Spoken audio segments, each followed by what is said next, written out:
फटा हुआ नहीं होता, वह भी अच्छा बैग लेकर के स्कूल जा सकती है। और हायर एजुकेशन में पढ़ने वाली हर बेटी के पास उसके हाथ पे टैबलेट होता है, टैबलेट। यह है नया चेंज। यानी ये 2017 की स्थिति कि बेटी भी सुरक्षित नहीं थी, उसके सामने स्वयं का सुरक्षा का खतरा था, उसके रोजगार पर डकैती पड़ती थी, उसके पोषाहार को चंद माफियाओं को डकैती डालने की छूट दे दी जाती थी। और स्कूल की स्थिति क्या थी, आंगनवाड़ी केंद्रों की स्थिति क्या थी।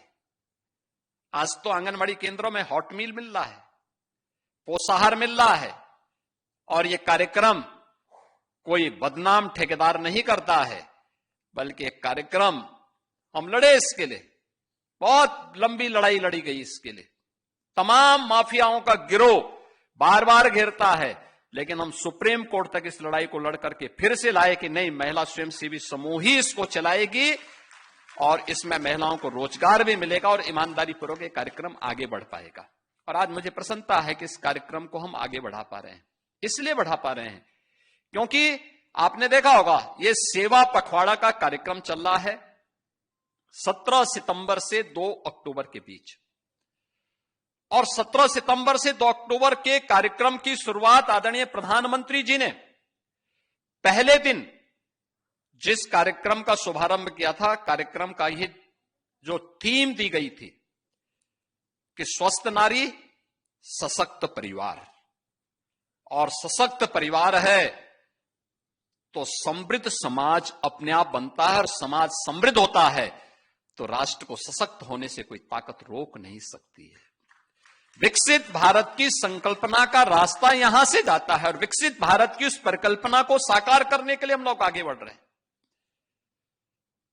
मैं कभी कभी इस बात को देखता हूं कि आखिर इस प्रकार की स्थितियां क्यों आई समाज में, क्योंकि हमारा भारतीय समाज तो प्राचीन काल से बहुत जागरूक रहा है। वैदिक कालखंड से लेकर के अब तक कि वे ढेर सारे ऐसे उदाहरण हैं हमारे सामने जहां पर नारी को जब भी अवसर मिला उसने अपनी सशक्त उपस्थिति से नेतृत्व को आगे बढ़ाने में किसी भी प्रकार की कोई कोताही नहीं बरती। हर स्तर पर उसने बेहतरीन नेतृत्व दिया, और उस बेहतरीन नेतृत्व के माध्यम से जिन लक्ष्यों को प्राप्त किया है वह समाज के अनुकूल रहा है, समाज के लिए कल्याणकारी रहा है। हम लोग आज इसीलिए इस अभियान को आगे बढ़ा रहे हैं। इस अभियान को 5वें चरण में भी हमारा यही अभियान है। हम लोगों ने पहले चरण में जो कार्यक्रम आगे बढ़ाए थे, उन कार्यक्रमों के पीछे का ध्येय भी यही था कि महिला संबंधी अपराधों को न्यूनतम स्तर पर ला करके समाप्त करना।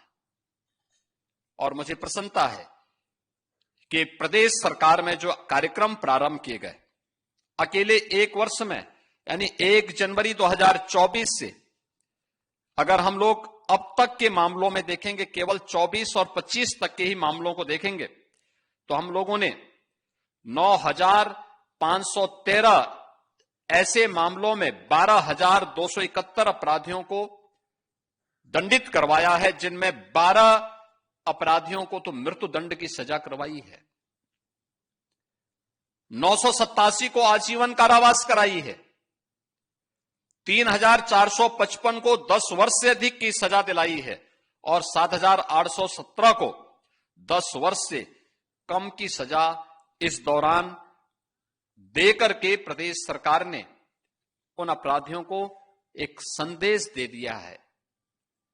आपने कल देखा होगा, महिला संबंधी अपराध में संलिप्त एक अपराधी बाहर से आया था और संभवतः मारीच की तरह घुसा था, लेकिन जब यहां की पुलिस की गोली ने उसके शरीर को छलनी किया तो कल वो चिल्ला रहा था कि साहब मैं गलती से उत्तर प्रदेश की सीमा में आ गया हूं, आगे से ये दुस्साहस नहीं करूंगा।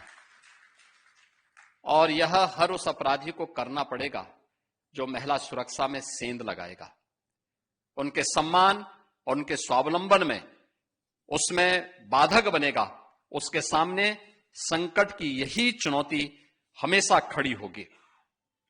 आज का एक कार्यक्रम जहां हम लोगों को प्रभावी ढंग से आगे बढ़ाना है, वहीं साथ ही साथ आपने देखा होगा यहां पे कुछ हम लोगों ने लिटरेचर भी आज यहां पे विमोचन किए हैं, जिसमें सशक्त नारी समृद्ध प्रदेश, इससे जुड़े हुए मिशन शक्ति का ये फोल्डर है। इस फोल्डर में केंद्र और राज्य सरकार के द्वारा नारी सम्मान, उनकी सुरक्षा और उनके स्वावलंबन से संबंधित विभिन्न प्रकार के कार्यक्रम इसमें दिए गए हैं, जिसको देख करके महिला बीट पुलिस अधिकारी हर ग्राम पंचायत में, हर वार्ड में जाकर के इसके बारे में जागरूक करेगी, इसके बारे में बताएगी। और मैं चाहूंगा कि गृह विभाग इस बात को सुनिश्चित करें कि ये हर कॉलेज और स्कूल में भी बालिकाओं को कम से कम ये फोल्डर उपलब्ध करवाई जाए, व्यापक पैमाने पे कराए जाए। जिला प्रशासन भी इसको देख रहा है, तहसील प्रशासन भी आज इस कार्यक्रम को देख रहा है, हर ब्लॉक स्तर पर एक कार्यक्रम, जिला प्रशासन स्तर पर एक कार्यक्रम को लोग देख रहे होंगे। वे इसको सुनिश्चित करें फोल्डर हर एक विद्यालय में जाए, हर बेटी के हाथ में आए, हर महिला के हाथों में जाए, वे देखें और इन योजनाओं से जोड़ करके उन्हें हम आगे बढ़ाने का काम करें।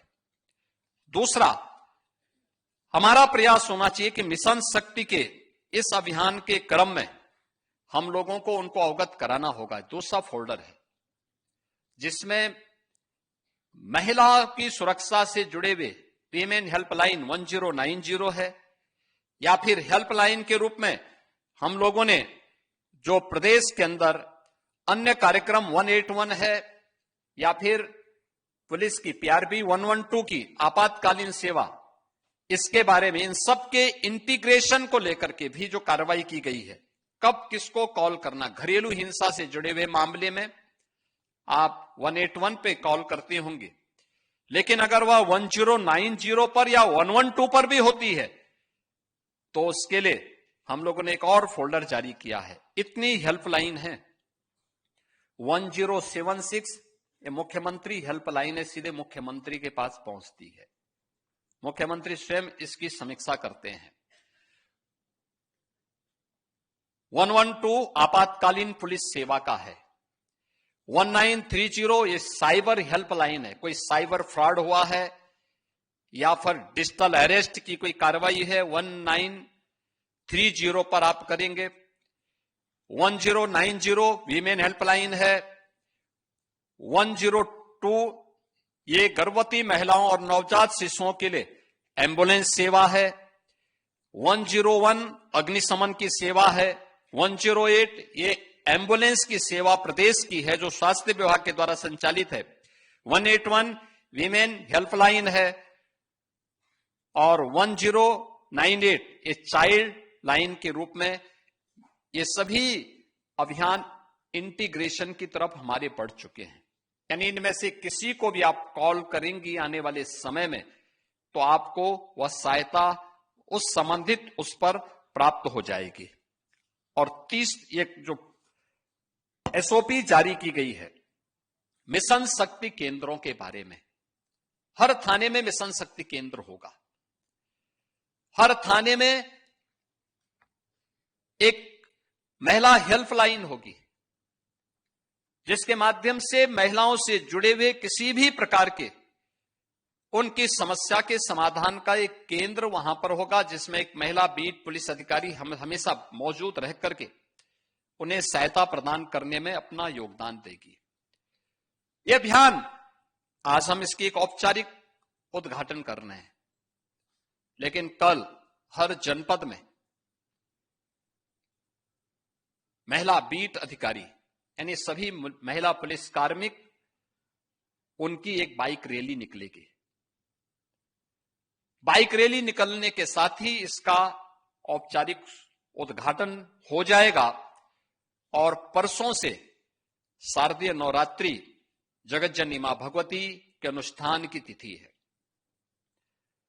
इस दौरान हम लोगों को स्वाभाविक रूप से देवी के मंदिरों में भीड़ भाड़ होगी, सुरक्षा की व्यवस्था के साथ जुड़ना होगा, महिला सुरक्षा को पुख्ता करना होगा। जवाबदेही के साथ वहां पर अगर कोई व्यक्ति सुरक्षा में सेंध लगाने की नियत से आया है तो वहां पर सख्ती से उसको निपटने की तैयारी भी होनी चाहिए। ऐसे ही नहीं, अन्य कार्यक्रमों को भी हमें बाजारों में, स्कूल कॉलेजेस में भी इस प्रकार के कार्यक्रमों को प्रभावी ढंग से आगे बढ़ाना है।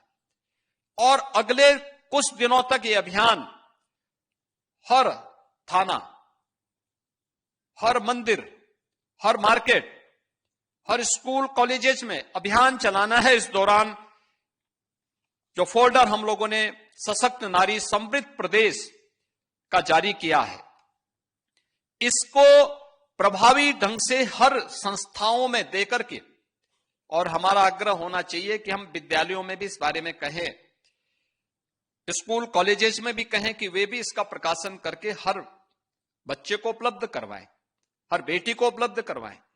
उन्हें पता होना चाहिए कि उनके कल्याण के लिए, उनके वेलफेयर के लिए कौन कौन सी स्कीम है, उस स्कीम से वो जुड़ सके।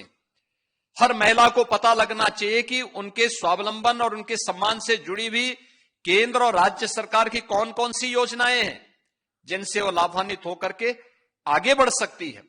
ये सभी कार्यक्रम उसी श्रृंखला में जागरूकता के लिए भी है, सुरक्षा के लिए भी है और उनके सम्मान से जुड़ी हुई भी है। ये सभी कार्यक्रम एक साथ चलेंगे तो एसओपी के साथ साथ इस प्रकार के साहित्य को अगर हम आगे बढ़ा सकते हैं तो मिशन शक्ति का कार्यक्रम अपने पंचम चरण में सफलता की नई ऊंचाइयों को प्राप्त होगा।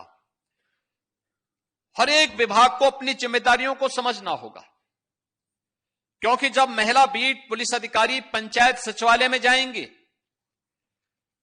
वार्ड स्तर पर जन जागरण के किसी कार्यक्रम के साथ जुड़ेगी तो पहला संवाद उसका सुरक्षा से संबंधित ही होगा।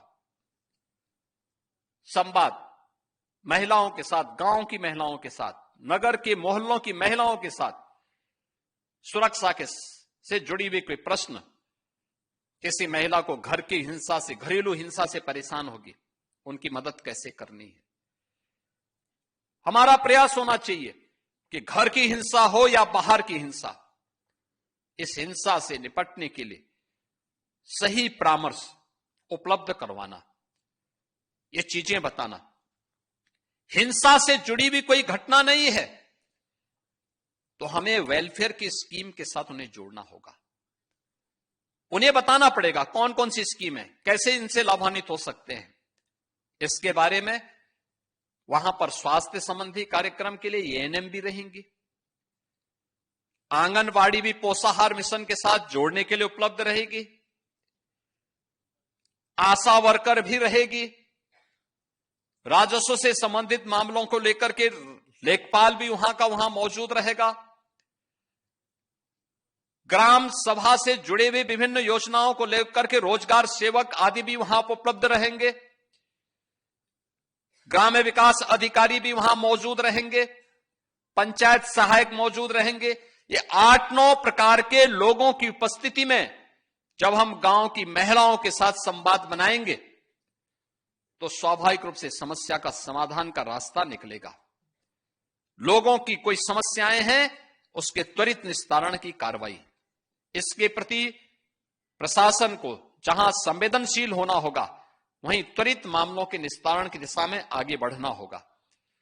दूसरा, हमें याद रखना होगा, जब सरकार की नीयत साफ है, नीति स्पष्ट है, तो उसमें अनावश्यक रूप से उस पूरी मिशन में कोई भी अगर उसका दुरुपयोग करता है, उस मामले में कोई अनावश्यक रूप से इस मामले को फेल करने के लिए कोई कार्रवाई करता, कोई किसी प्रकार का गलत कदम उठाता है, तो उन लोगों की जवाबदेही भी तय करनी चाहिए। क्योंकि अक्सर होता है अच्छे उद्देश्य से प्रारंभ किए गए कार्यक्रम कुछ चंद लोगों के कारण फेल होता हुआ दिखाई देता है। हमें ऐसे लोगों को जो बैरियर के रूप में हर मिशन के बीच में पड़ते हैं, उन्हें कुशलतापूर्वक उस मिशन के साथ, उस मिशन से दूर करना होगा। इसके लिए अच्छा होगा जनपद स्तर पर भी और प्रदेश स्तर पर भी सभी कार्मिकों की काउंसलिंग होना, उनको बताना क्या करना है, क्या नहीं करना है। हमें प्रयास होना चाहिए कि इस दौरान PRB 112 की पेट्रोलिंग, फुट पेट्रोलिंग को बढ़ावा देने के साथ ही पर्व और त्योहारों के दौरान आने वाली उन चुनौतियों को भी, क्योंकि जगह जगह पंडाल लगेंगे, पूजा के पंडाल लगेंगे, रामलीलाओं के आयोजन होंगे, महिला सुरक्षा एक चुनौती के रूप में आज सामने आएगी। देवी मंदिरों के साथ साथ इन आयोजनों को भी हमें कुशलतापूर्वक संपन्न करना है, तो कोई चुनौती ना आने पाए, किसी बेटी को अपनी सुरक्षा के लिए कहीं गुहार लगाने की नौबत ना आने पाए। ये स्वतः स्फूर्त भाव के साथ उत्तर प्रदेश पुलिस को और सभी संबंधित विभागों को सामूहिक रूप से इस जिम्मेदारी को आगे बढ़ाना पड़ेगा। इस विश्वास के साथ मिशन शक्ति के 5वें चरण को आगे बढ़ाते हुए मुझे प्रसन्नता की अनुभूति हो रही है। यह मिशन पहले चरण में 1 माह तक चलेगा और फिर हम इसको आगे बढ़ा करके 3 माह तक इसको आगे बढ़ाने का कार्य करेंगे। इस 1 माह के कार्य की समीक्षा के उपरांत आवश्यकता पड़ी थी तो 1 माह के बाद और नहीं तो 3 माह के बाद हर जनपद में सफलतापूर्वक अपने अपने फील्ड में अच्छा कार्य करने वाले कार्मिकों को भी और इस क्षेत्र में बेहतरीन प्रदर्शन करने वाली बेटी को, हर नारी को जिसने अपने अपने क्षेत्र में कुछ बेहतरीन किया है, किसी ने शिक्षा में, किसी ने स्वास्थ्य में, किसी ने कृषि विकास में, किसी ने अलग अलग समाज सेवा के क्षेत्र में, स्वावलंबन में, अलग अलग क्षेत्र में लोगों ने अलग अलग अच्छे काम किए होंगे। उन लोगों को सम्मान देने का कार्यक्रम भी जनपद स्तर पर भी और प्रदेश स्तर पर भी होना चाहिए। जिला प्रशासन के हमारे सभी अधिकारीगण उसकी सूची भी तैयार करके जनपद के अंदर किन लोगों का सम्मान करने जा रहे हैं और राज्य के अंदर किन लोगों का सम्मानित होना चाहिए, उसकी सूची ससमय अगर राज्य को प्रेषित कर देंगे तो एक बड़े समारोह में हम उन सभी बहन और बेटियों का सम्मानित कर पाएंगे जो समाज की आधी आबादी के लिए एक नई प्रेरणा हो सकती है, एक नए रोल मॉडल के रूप में उन्हें प्रस्तुत किया जा सकता है। आज के इस अवसर पर मैं एक बार फिर से सशक्त नारी समृद्ध प्रदेश की थीम पर आधारित आज के इस मिशन शक्ति के 5वें चरण के कार्यक्रम का शुभारंभ करते हुए मुझे प्रसन्नता की अनुभूति हो रही है और मुझे विश्वास है कि जगतजननी मां भगवती की कृपा से हम इस मिशन में सफल होंगे। आप सबके प्रति मेरी मंगलमय शुभकामनाएं हैं। धन्यवाद। जय हिंद।